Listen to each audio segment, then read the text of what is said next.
I was inspired to become a green builder because of John Schertz. I was a builder up there and building custom houses for very rich people who spent too much money on terrible things. And John swayed my thinking one day and I didn't look back. I'm a third generation Californian, so I remember my grandmother, I grew up in a lumber yard basically. My grandmother started a lumber and hardware business back in 1915, south of LA, a little town called Carson, which was then called Keystone, which was weird. I have old pictures of just, big orange groves everywhere and oil derricks. So it was just all polluted orange groves, basically.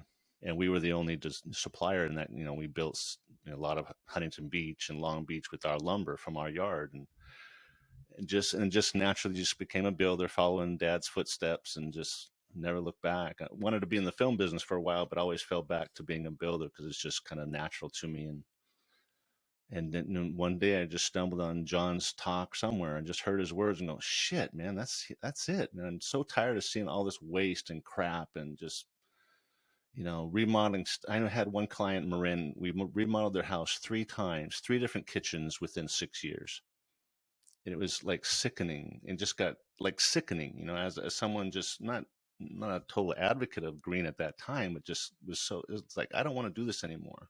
And then I just got in a green building and started teaching it to others. And it was really a very small audience, but luckily in the Bay Area, it was very receptive to more people, not a lot, but more, especially there in Marin, and very progressive. I love that. It's still my favorite place on the planet, I think, is Marin County.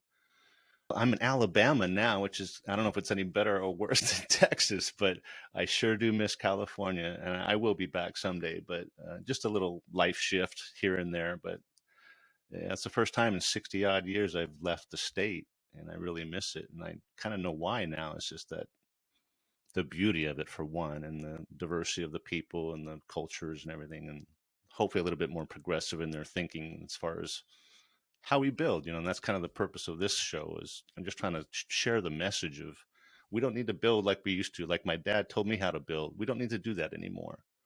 We have science that teaches us how to build a little bit better, and that's what I want to share, is like what they don't know. We get a lot of egotistical designers and builders out there, and big builders. I work for big builders now, and just like trying to influence them is really hard to shift that huge ship, to a more, like you say, climate friendly architecture, right? Is that one of your terms? Is think about it a little bit differently. Don't just build a bunch of boxes on the shaved hillside.